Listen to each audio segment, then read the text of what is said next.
IT क्षेत्र एक ऐसा क्षेत्र है जो हमारे जीवन को अत्यधिक प्रभावित कर रहा है। भारतीय आईटी क्षेत्र का विकास तेजी से हो रहा है और यह दुनिया के अन्य क्षेत्रों के साथ ही हमारे देश की अर्थव्यवस्था के लिए एक महत्वपूर्ण योगदान बन रहा है। भारतीय आईटी सेक्टर की शुरुआत 1969 में हुई थी, जब भारत सरकार ने पहली बार आईटी प्रोजेक्ट को आरंभ किया। इसके बाद 1980 के दशक में विदेशी कंपनियों का भारत में प्रवेश हुआ और आईटी उद्योग को मुख्य धारा बनाया। आज भारत दुनिया के एक अग्रणी आईटी सेवा प्रदाता है। हमारे यहाँ न केवल सॉफ्टवेयर विकास हो रहा है, बल्कि hardware, web development, mobile applications और डिजिटल मार्केटिंग जैसे क्षेत्रों में भी विकास हो रहा है। भारतीय आईटी सेक्टर का विकास हमारे देश को एक विश्व स्तरीय खेल बाजार में स्थान देने में मदद कर रहा है।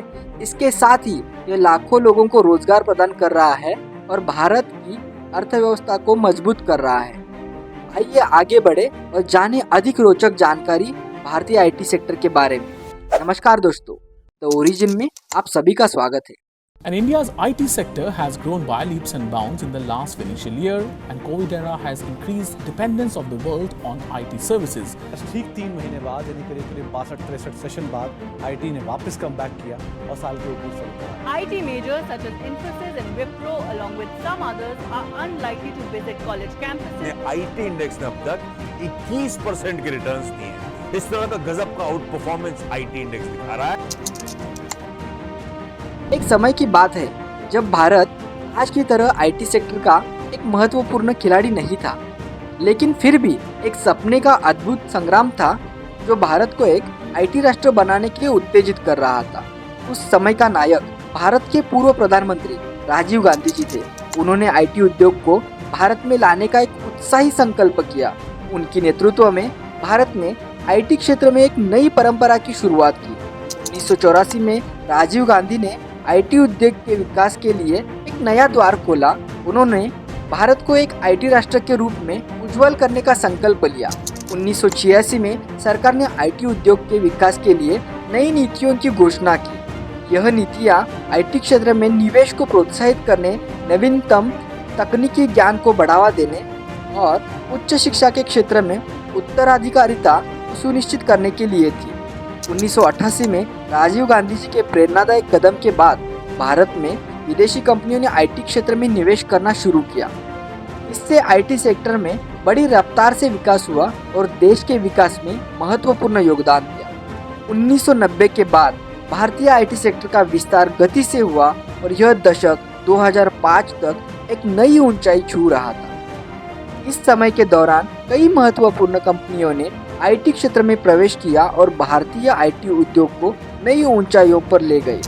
1990 इस दशक की शुरुआत में विदेशी कंपनियां भारत में अपनी कार्यालय खोलने लगी। इस समय में नौकरीदारों के लिए अवसर बढ़ गए और भारतीय आईटी सेक्टर की गति में तेजी आई। 1994 में नोवेल, इंफोसिस और विप्रो जैसी अन्य कंपनियां भारतीय आईटी सेक्टर में अपना प्रवेश किया। इन कंपनियों ने आईटी उद्योग को एक नए आयाम दिए और विकास की राह पर आगे बढ़े। 1995 में इंफोसिस ने भारतीय आईटी कंपनियों के लिए एक नया मापदंड स्थापित किया। 2005 तक बेंगलोर, हैदराबाद, नई दिल्ली, मुंबई और पुणे जैसे शहर भारतीय आईटी सेक्टर के मुख्य केंद्रों में गिने जाने लगे। इन शहरों ने आईटी कंपनियों के लिए उत्कृष्ट कार्यालय और विकास केंद्र के रूप में महत्वपूर्ण भूमिका निभाई। इंटरनेट के उदय और दूरसंचार में उन्नतियों ने भारत के आईटी उद्योग की वृद्धि को और अधिक बढ़ावा दिया, जिससे महाद्वीपों में ग्राहकों के साथ सहज सहयोग संभव हुआ।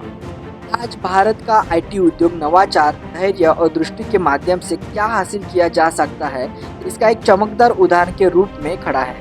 स्टार्टअप्स, अनुसंधान संस्थानों और बहुराष्ट्रीय कंपनियों की एक समृद्ध परिस्थिति के साथ भारत तकनीकी की सीमाओं को धकेलना जारी रखता है और वैश्विक अर्थव्यवस्था में अपनी भूमिका को पुनः परिभाषित करता है। भारत के आईटी उद्योग का भविष्य पहले से कहीं अधिक उज्जवल प्रतीत होता है।